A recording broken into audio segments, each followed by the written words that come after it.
하나님 말씀 구약 성경 레위기 25장 23절에서 28절까지의 말씀 보겠습니다. 구약 성경 레위기 25장 23절에서 28절까지 말씀, 제가 한 절, 성도님들 한 절 교독해서 보겠습니다.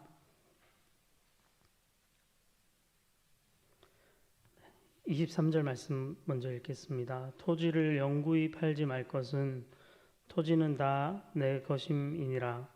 너희는 거류민이요 동거하는 자로서 나와 함께 있느니라.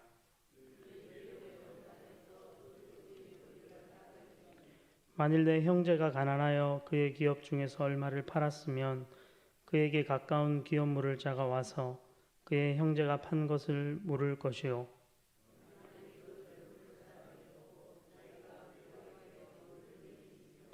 그 판 해를 계수하여 그 남은 값을 산자에게 주고 자기의 소유로 돌릴 것이니라. 그러나 자기가 물을 힘이 없으면 그 판 것이 희년에 이르기까지 산자의 손에 있다가 희년에 이르러 돌아올지니 그것이 곧 그의 기업으로 돌아갈 것이니라. 아멘. 네, 오늘은 이 본문의 말씀을 의지해서 토지는 하나님의 것이라 라는 제목으로 말씀을 나누겠습니다. 오늘은 땅 이야기를 좀 해보려고 하는데요. 창세기 1장을 우리가 읽어보면 하나님 창조하실 때 셋째 날 땅을 구분하셔서, 땅과 바다를 구분하셔서 땅을 지으시고 땅은 풀과 채소와 나무를 내라 이렇게 명령하시는 장면이 기록되어 있습니다. 하나님의 말씀대로 창조 이후로 땅에서는 풀이 자라고 또 동물과 사람의 먹거리가 되는 채소와 나무의 열매가 자라납니다. 그 모습을 가만히 보고 있으면 정말 신비하죠. 그냥 씨앗을 하나 땅 속 흙 속에 심는데 그것이 싹을 틔우고 자라서 먹을거리가 되는, 때로 열매를 맺는 이런 장면은 참 신기합니다. 하나님의 창조의 능력이 그 속에 들어있는 건데, 땅은 생명의 터전으로 이처럼 피조 세계에 주어져 있습니다. 그리고 사람들은 그 위에 발을 딛고 살아갑니다. 오늘도 우리는 땅 위에 서 있습니다. 뿐만 아니라 하나님은 첫사람 아담에게도 이런 말씀을 하십니다. 생육하고 번성하라, 땅에 충만하라, 땅을 정복하라, 바다의 고기와 공중의 새와 땅에 움직이는 모든 생물을 다스리라. 이렇게 사명을 주시죠. 그래서 땅은 사람에게 있어서 사명의 터전이 되기도 하고 동시에 삶의 안식처가 됩니다. 그래서 누구나 발 붙일 땅, 수확을 얻을 땅, 몸을 누일 땅이 없이는 아무도 살 수가 없는 것입니다. 그래서 땅은 모든 사람에게 하나님의 그 시각으로 보면 공평하게 주어져야 함이 마땅합니다. 그런데 문제는 타락한 이후로 사람들은 서로 많은 땅을 차지하기 위해서 투쟁하며 삽니다. 지구라는 이 땅의 공간은 유한한데 이게 이 유한한 공간을 사람들이 차지하려고 하니까 거기서 싸움이 벌어지는 거죠. 어려서 저도 땅 따먹기라는 놀이를 했습니다. 이렇게 돌멩이를 튕겨가지고 제 땅에서 출발해서 3번, 1번, 2번, 세 번째 제 땅 안으로 들어오면 그 돌이 거쳐간 만큼의 구역은 제 땅이 되는 거죠. 그런 식으로 땅을 따먹는 게임을 어렸을 때부터 했습니다. 아이들이 그냥 자라면서 그런 걸 게임을 통해서 벌써 체득을 하는 거죠. 그리고 우리의 현실이 그러하니까요. 개인과 개인이 땅을 차지하기 위해 경쟁하고 부족과 부족이, 또 민족과 민족이, 나라와 나라가 더 좋은 땅, 더 비옥한 땅, 좋은 땅, 물이 흐르는 땅을 얻기 위해서 싸워왔습니다. 우리가 사는 지금 현대 사회는 어떨까요? 대한민국의 땅은 누가 얼마나 소유하고 있을까? 제가 설교 준비하면서 궁금해서 인터넷 검색을 해봤습니다. 2018년도 기사였는데 우리나라 전체 인구의 3분의 1 정도가 땅을 소유하고 있다고 해요. 한 1,700만 명이, 5천만 명이 좀 넘잖아요. 남한의 인구가. 그중에 1,700만 명 정도가 대한민국 안에 개인이 소유할 수 있는 땅을 지금 소유하고 있습니다. 그 밖에 뭐 법인이 가진 땅, 나라 소유의 땅도 있는데 아무튼 개인 땅으로 한정하면 1,700만 명, 그러니까 전체 인구의 3분의 1 정도는 땅을 가지고 있습니다. 여기 얼마나 땅을 가지고 계신지 모르는데 제 소유의 땅은 한 평도 없어요. 근데 3분의 1, 3명 중에 1명 일단 땅이 있다는 거고, 그리고 그 가운데 50만 명의 사람이 개인이 우리 대한민국에서 소유하고 있는 그 토지의 54%를 가지고 있다 합니다. 비율로 치면 1%입니다. 대한민국 100명 중에 1명이 대한민국 땅의 54%를 가지고 있는 거예요. 그러니까 아주 소수의 사람들에게 많은 땅이 지금 가 있는 겁니다.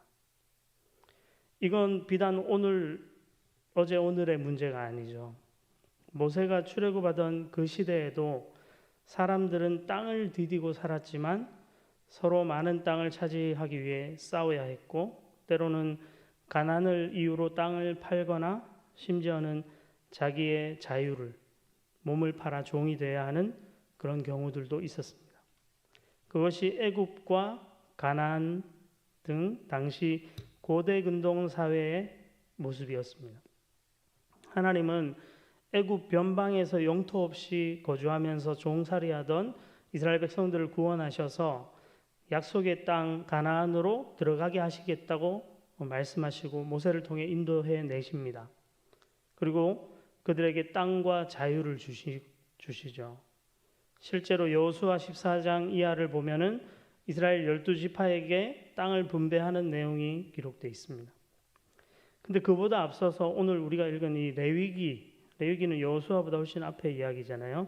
레위기 말씀에 보면 그 땅을 받기 전에 이미 모세를 통해서 하나님이 말씀하고 계신 것들이 있습니다.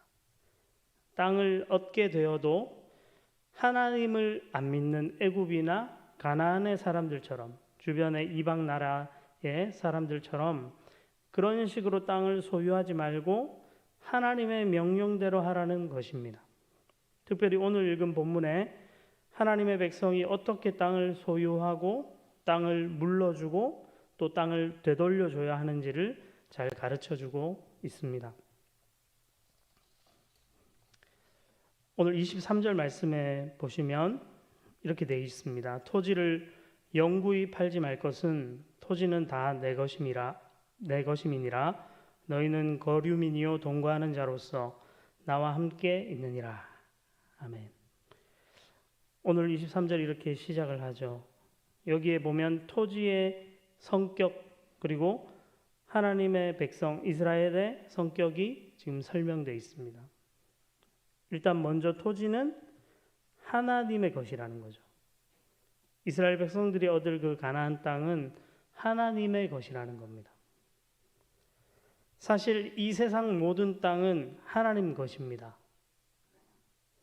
이런 얘기를 밖에 나가서 예수 안 믿는 사람한테 하면 비웃겠죠. 그렇겠죠. 하지만 그분이 만드셨기에 하나님의 것이죠. 하나님이 만드셨기에. 그렇게 이스라엘 백성들 입장에서는 땅을 거저받은 것과 다름없습니다. 엄밀히 말하면 하나님께 임대로 분배받은 땅 위에서 사는 것이다. 하나님과 임대 계약을 맺은 것과 마찬가지라는 거예요. 애초에 하나님의 것이기 때문에 각 사람에게 주어진 땅을 영구히 팔지 못하는 겁니다. 당연하죠. 내게 아니니까 내가 지금 하나님 앞에 임대받아 살고 있는 이 땅을 남한테 영원히 판다? 이게 말이 안 된다는 거죠. 인생의 연약함들 때문에 또 가난 때문에 땅을 파는 경우가 생깁니다. 성경에도 자주 나오는데 그런 경우가 생기더라도 그 땅을 영원히 다른 사람의 소유권으로 이전되는 것을 하나님이 허락지 않습니다. 토지는 하나님의 것이기 때문에 그렇습니다. 두 번째로 이스라엘 백성들의 성격, 하나님 백성의 성격이 여기 설명되어 있는데 이스라엘 백성은 거류민이고 동거하는 자로 나와 하나님과 함께 있다는 겁니다. 거류민이란 말은 우리 한글 성경의 다른 곳에 객 이렇게 번역되어 있기도 하고 쉽게 말하면 손님 이 정도가 될 겁니다. 임시로 와서 거주하는 외국인들도 이렇게 부르기도 하고요. 그리고 동거하는 자는 말 그대로 동거인입니다. 집주인을 뭐라고 부르죠? 옛날에는 호주라 그랬고 요새는 세대주라 하는데 집주인 옆에 그 안에 들어와서 같이 머무는 사람, 동거인. 그게 이스라엘 백성의 성격이라는 겁니다. 영원히 살 것처럼 이 땅 위에 발을 딛고 살지 말라는 것입니다. 이스라엘은 거류민이고 이 땅에 하나님과 동거하는 자라고 성경이 말하고 있습니다. 언젠가는 반드시 떠나야 할 땅. 그래서 나그네로 하나님과 동거하는 자로 살 뿐이지 마치 내가 이 땅에 영원히 발딛고 살 것처럼 그렇게 살아서는 안 된다는 것입니다. 근데 문제는 그렇게 사는 게 쉽지 않다는 거죠. 내가 많은 걸 소유하고 많은 땅을 차지하면 일단 나부터가 안심이 됩니다.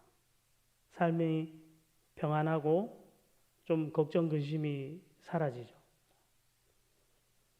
그리고 좀 멀리 내다보면 그렇게 많은 땅을 차지하고 소유물을 많이 쌓게 되면 최소한 내 자녀 세대는 그리고 내 손자녀 세대는 편안하게 살 수 있지 않을까 이런 생각이 늘 들기 때문에 그렇습니다.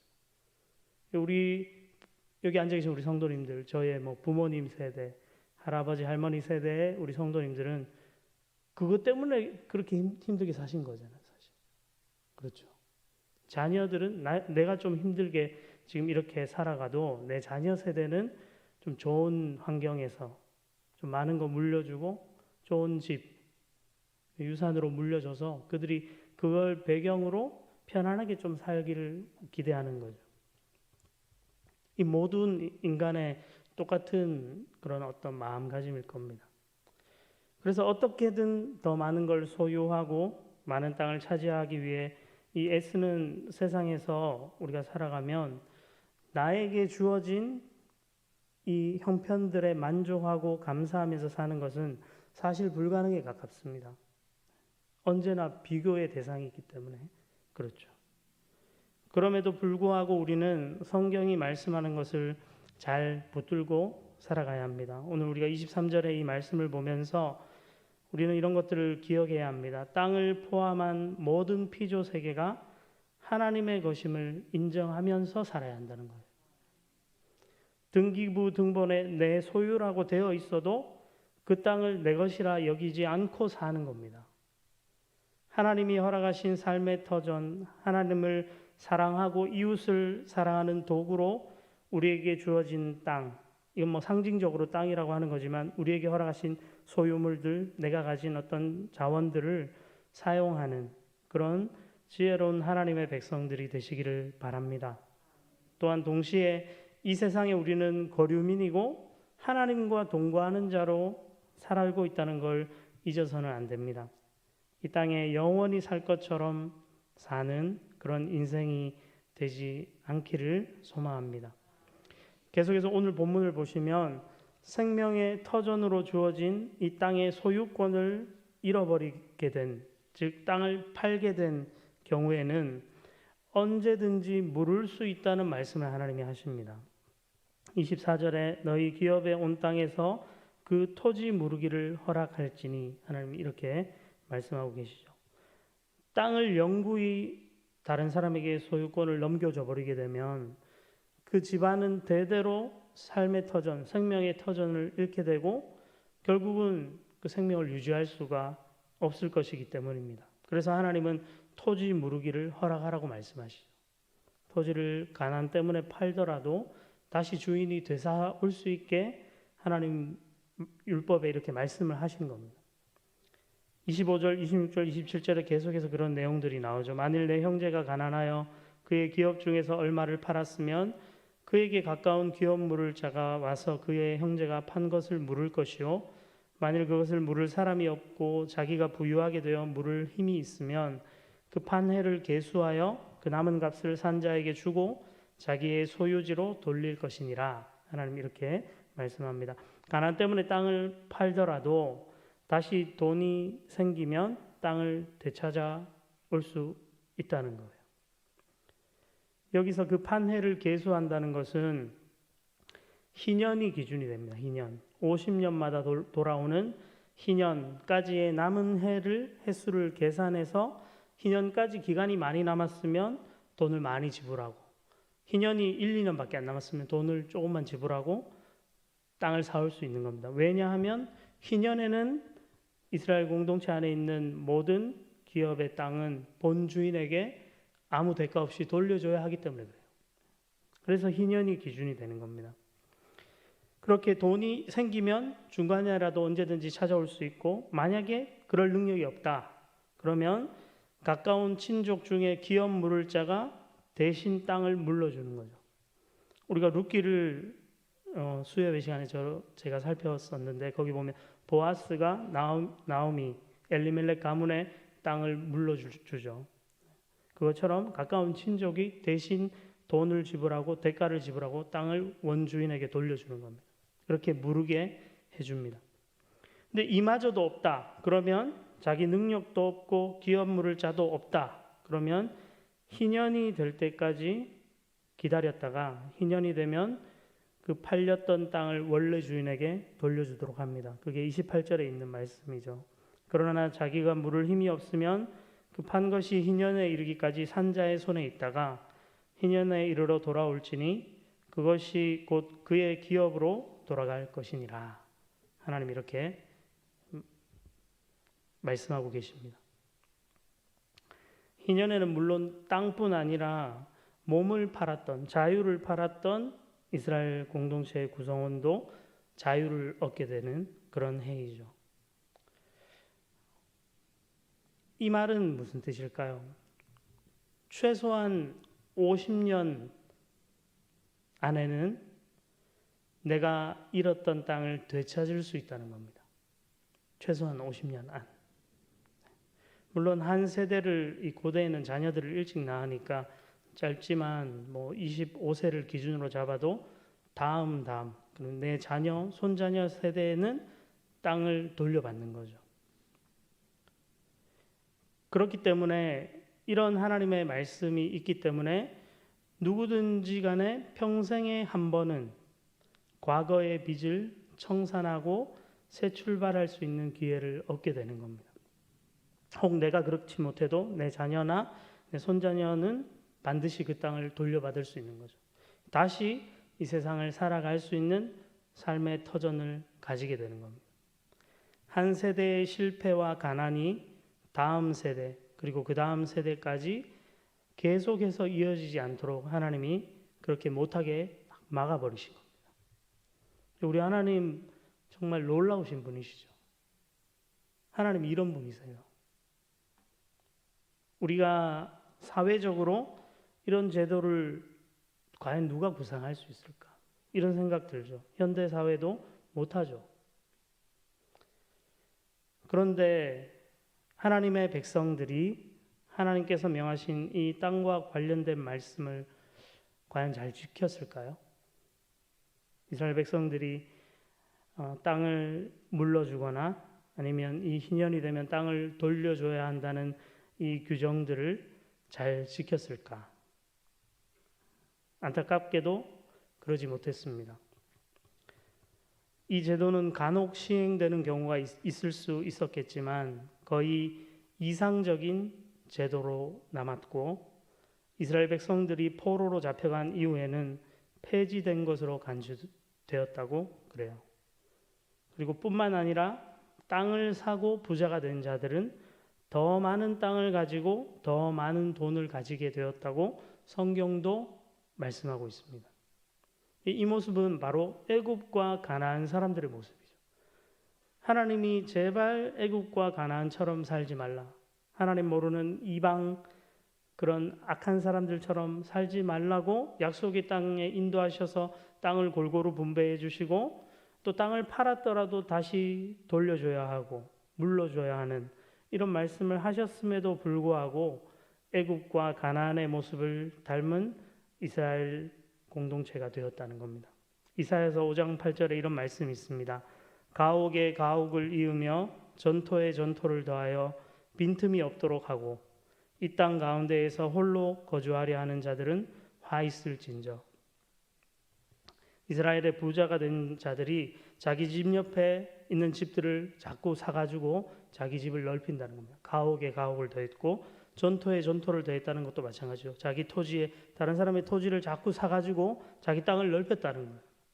하나님이 이 사람들을 어떻게 부르십니까? 이 땅 가운데서 홀로 거주하려는 홀로 살려고 하는 자들은 화 있을진저 말씀하시죠. 아모스 2장 6절에는 이런 말씀도 있습니다. 여호와께서 이와 같이 말씀하시되 이스라엘의 서너 가지 죄로 말미암아 내가 그 벌을 돌이키지 아니하리니 이는 그들이 은을 받고 의인을 팔며 신 한 켤레를 받고 가난한 자를 팔며. 하나님의 백성이 은을 받고 의인을 팔고 신발 하나의 값으로 다른 이웃을 팔았다는 겁니다. 이 희년의 정신은 온전히 이스라엘 백성들에게 실현되지 못했습니다. 우리는 이 말씀을 보면서 우리 시대를 어떻게 이해하고 또 우리는 어떻게 이 말씀의 정신을 실천하면서 살아야 할까 고민해 봐야 합니다. 우리 시대도 지금 이사야나 아모스 선지자가 이야기하는 것과 다름이 없는 세상이죠. 부자들은 더 많은 땅을 사들이고 가난한 사람들은 점점 변두리로 외곽 지역으로 몰려나갑니다. 서울의 집값이 너무 비싸져서 전세를 살던 사람들은 경기도 변두리 지역으로 이사를 간다고 하죠. 우리는 우리와 함께 살아가는 사람들 가운데 삶의 터전인 땅을 잃어버린 자들을 쉽게 볼 수 있습니다.